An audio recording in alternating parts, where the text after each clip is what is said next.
Gelek spas şevidar deheyama halbejartin û qayrana Orşelê me de ku her du jî Tirkiye dikêşin nava nîqaş û turabinên tund û tuj vê carê herareta dolar careke din aboriya Tirkiye dikêşe nava qayranekê kur. Do li Tirkiye dolar cara ewl di dîroka vî welatî de gihîşt 4.5 lirayan li ser vê yekê jî Serokkomarê Tirkiye Recep Tayyip Erdogan nûner û berpirsên aboriyê li partiya xwe li navenda partiyê kom kirin û nîqaş li ser vê meselê hatê kirin. Piştre jî banka navendî midaxeleyeke devkî yani midaxeleya devkî çawa dibe ne diyar e lê midaxeleyeke devkî hatiye kirin li ser vê yekê hinekî herareta dolar daket lê di vê navberê de yani di nava 24 saetan de nirxê benzîn û mazotê jî du caran zêde bû enflasyon gihîştiye ji sedî hevdehan her wiha ew jî aboriya Tirkiye dikêşe nava qayraneke ciddî û kur li nava medyaya Tirkiye jî nava siyasetê jî niha bêhtir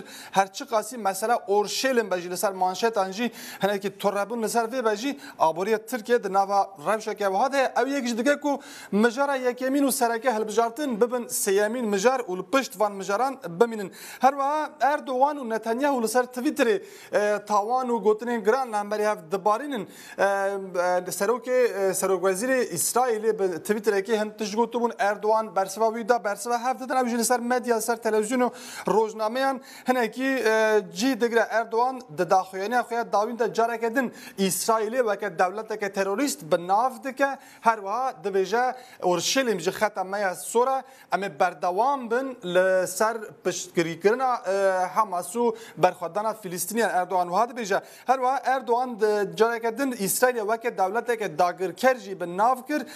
Hamas jî weke hêzeke berxwedêr û serhildêr li hemberî dagirkeriyê bi nav kir em dikarin bêjin ku rojnameya jî manşetên xwe zêdetir li ser van her sê babetan danîne Orşelêm mijara yekemîn dîsa ku li ser manşetan cî digre rojnameya Hürriyet dibêje me pê li damarên wan kir dibêje Erdogan gotiye min di wan bersivê bi rêya Twitterê da ji bo Netanyahu tiştên ku min gotine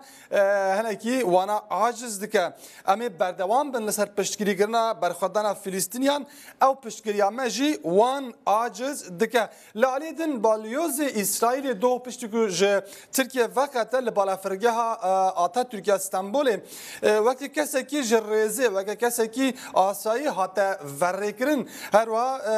hem lêgerîna wî hem jî malzemeyên wî ji aliyê berpirsan ve hatin kontrol kirin ew yek jî bu sedem ku İsraîl bertekeke nû nîşanî Tirkiye bide ew dîmenên ku hatin belavkirin jî di navbeyna her du welatan de bûn sedema qayraneke nû. Rojnameya Sabah ew mijar li paş hiştiye hinekî li ser hilbijartinên Tirkiye manşeta xwe daniye dibêje ew pêncên ku naşibin hev projeyeke FETÖ'ye mebest di vir da pênc partiyên opozîsyonê ku wan di nava xwe de bereyek ava kirine Serokê MHP Devlet Bahçeli li gel vê rojnameyê hevpeyvînek kiriye wî gotiye ew projeyeke FETÖ'ye lê çi dibe bila bibe namzetê me yani Erdogan ew ê di tora yekem da bête hilbijartin. Rojnameya Sözcü li ser helwesta AK Partiye ya digel meseleyê Orşelêmê de manşeta xwe daniye dibêje bi destên AK Partiyan daxwaza ji bo İsraîlê hate redkirin yan jî dibêje destên AK Partiyan ji bo berjewendiya İsraîlê rabûn dibêje li gotinên wan binêre li kiryarên wan binêre rojname di nûçeyê de jî dibêje opozisyonê partiyên opozisyonê pêşnûmeyek dan parlamentoyê da ku li beramberî wan sê kesên ku İsraîlê kuştibûn pêwendiyên bi İsraîlê re bêne rawestandin lê dibêje ew pêşnûme bi dengên AK Partiyan hate redkirin manşeta xwe bi vî şeklî daniye. Rojnameya Milliyet jî dibêje Hamas berxwedêre İsraîl dagirker e amaje bi gotara Erdogan dike dibêje Serokkomar Erdogan li Londonê digel rojnamegerên Tirk civiyayê bersivên wan dane gotiye ew bersivên ku min bi rêya Twitter bo Netanyahu nivîsandin ew aciz kiriye Hamas ew rêxistina ew hêze ku ji bo axa Filîstînê ya ku hatiye dagirkirin برخدان دمشینه رخصتنه که سر هلدیره اما پالپشتیا وان بردوام بکن هر واحد دبیجه اسرائیل جی لوی داری داگر کره اردوان وها دبیجه در روزنامه پست داشت دیشا مسئله اورشلیم مانشت دبیجه اورشلیم ختمه سوره اردوان گوتیه پشتی که امریکا بالیوزخانه خواه یا اورشلیم وکر او بو تابلوی که شرمه گوتیه اورشلیم ختمه سوره فلسطین نبتنیه اردوان پشتیوان گوتارانجی دیگل پوتین مرکل روحانی و پاپا بریا موبایلی گوتوبیج لسر همان مجاری کرنه روزنامه یعنی شفاق به دو مانشتان درکتیه یک دیا جوردا دبیجه جبو کو بریندار جی بمرن دبیجه اسرائیلی لسر سینور غزه 62 خلک فلسطینی کشتن ده همان دمیدا نزدیک 3000 کس جی بریندار کردن دبیجه جبو کو او کسین بریندار جی بمرن پیش نیاز ترکیه یا جبو آلیکاریا مروی جی جالی اسرائیل و هاتیه رد کردن دبیجه ترکیه خواستی کو بالافره که بشنه فلسطینی دا کو بریندار نور بو ترکیه بینه وکو هستن لی اسرائیل دستور آفی یکیجی ندایا دمانشت جهر داجی دبیجه او شانسی وی داوین وکتی زنین لسر داخواز اردوان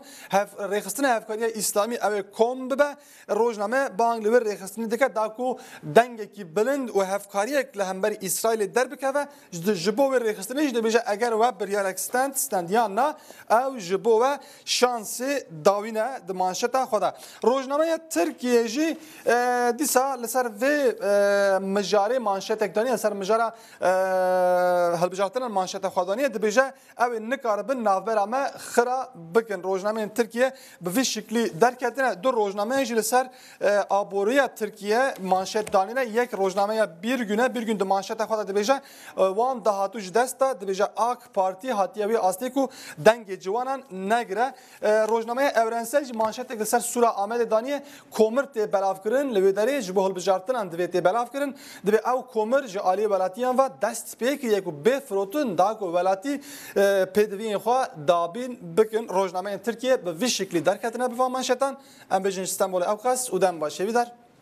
یکی سپاس راوینسترک ناوندا چاپمنی و راگهاندنا ترکیه جمره باشار استانبول راگهاند امی وگرن